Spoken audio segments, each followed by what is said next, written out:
Mr. Simmons? When you're ready, I will turn on. I'm ready. So, Thank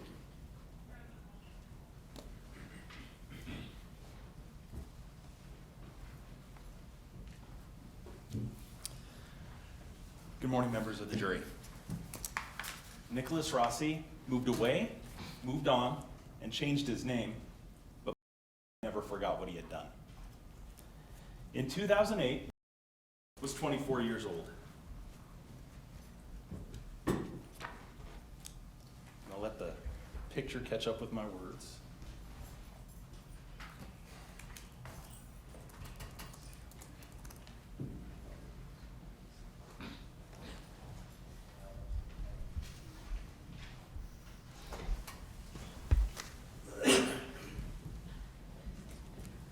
Come back to that. I'll keep going. In September 2008, she was 24 years old. She was working at a bank, and she loved to dance. Modern dance, ballet, those sorts of dance. Then she got in an accident on a motor scooter that sent her to the ICU, to the intensive care unit. A couple months later, in early November of 2008, she was recovering from her accident. She was ready to start dating again. She met Nicholas Rossi online, and he made a good impression on her. So they decided to meet in person about a week later.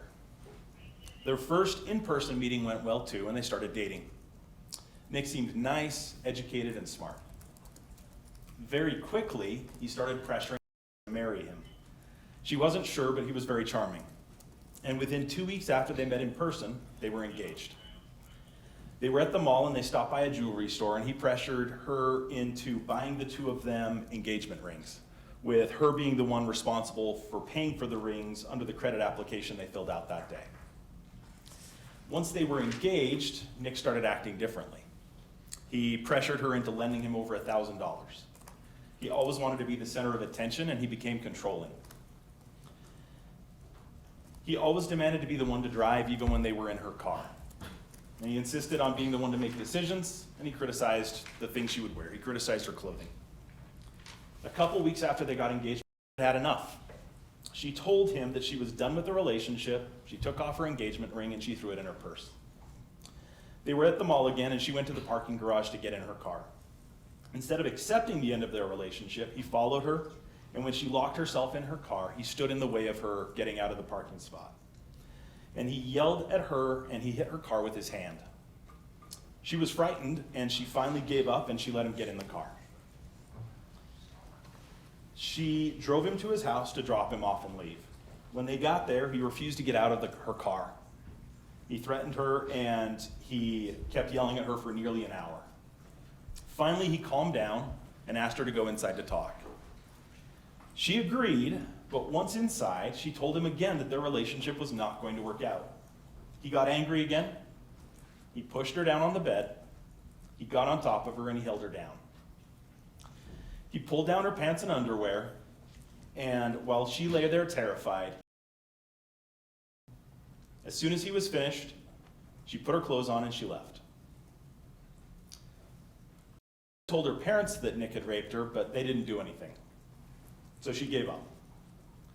You'll hear from her that she changed her phone number, but Nicholas kept emailing her. She also filed a small claims lawsuit, like a small claims suit, to get him to pay her back for the ring that he kept, that she had paid for.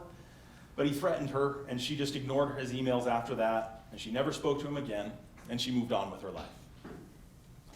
A long time has passed. She never forgot what he did to her during their month-long relationship. We ask you to pay close attention to the details she remembers from their relationship, and from the night that she ended their relationship, and he reacted in anger. A long time has passed, but there's still evidence from that time that supports her memory of what happened. You'll see the credit application from when they bought their engagement rings. You'll see an online post from Nick that you saw at the beginning of their relationship. You'll see the phone records where she changed her number shortly after he sexually assaulted her. And you'll hear that was able to help Detective Coates find the house where it happened, and you'll see pictures of that house. You'll hear from his mother, who remembers Thanksgiving dinner with Nick, and also remembers told her father that Nick had raped her. You'll also hear that she remembers that father said something insulting when he told them, so nothing happened at that time. You'll hear from Dr. Ken Roach, a clinical mental health counselor, that delayed reporting of sexual assault is common. And you'll hear testimony from him about some of the factors that can contribute to a delayed report. He'll also tell you that people who are sexually abused react in a number of different ways, and that there's no one way that someone who is sexually abused is supposed to act. You'll hear from Eric Seletstua, who was Nick's roommate back in 2008 at the apartment where Nick lived for the first couple of weeks that he and Nick were dating. Eric hasn't seen her since just seeing her in passing in the apartment, but he does vaguely remember Nick introducing her to him, and he'll tell you about when Nick got the tattoo that saw on Nick's arm. He also remembers things about Nick that remembers too, like where Nick said he worked. You'll hear from who also briefly dated Nicholas Rossi in 2008, a few months before. Now, the purposes for which you'll be able to consider testimony are very limited, and the judge will explain those limits to you when she testifies. But while she testifies, we'll ask you to consider the similarities between what she describes and what testified. Nicholas Rossi later changed his name to Nicholas Oliverdian, and that's the name that you'll hear the attorneys and the judge use for him throughout the trial, Nicholas Oliverdian.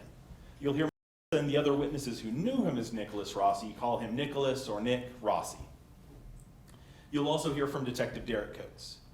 He located Nicholas Oliverdian, who was Nicholas Rossi, in Bristol, England in 2021. He wasn't going by Nicholas Rossi or by Nicholas Oliverdian, but he was calling himself Arthur Knight. He followed up on, so Detective Coates followed up on what she told him, and he compiled the evidence that she located.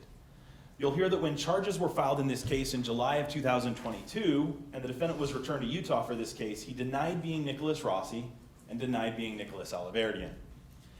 You'll hear from Detective Coates and from Prosecutor Tamara Vasquez that he spoke in a British accent, that he claimed this case had nothing to do with him, and insisted that he was Arthur Knight instead of Nicholas Rossi. Finally, in October of 2024, he admitted under oath that he was Nicholas Rossi and Nicholas Oliverdian, as the judge told you in the stipulation. That you won't hear evidence that he is Nicholas Rossi, not Arthur Knight, because he has agreed that, and so that's not an issue in this case today. Please listen carefully to the evidence throughout the trial. At the end of the evidence, the state will ask you to consider the testimony of the witnesses, to consider the circumstances of the relationship with Nick, and the things that support her memories of what happened. And we will ask you to find the defendant, Nicholas Oliverdian, guilty of rape. Thank you. Thank you, Mr. Simmons.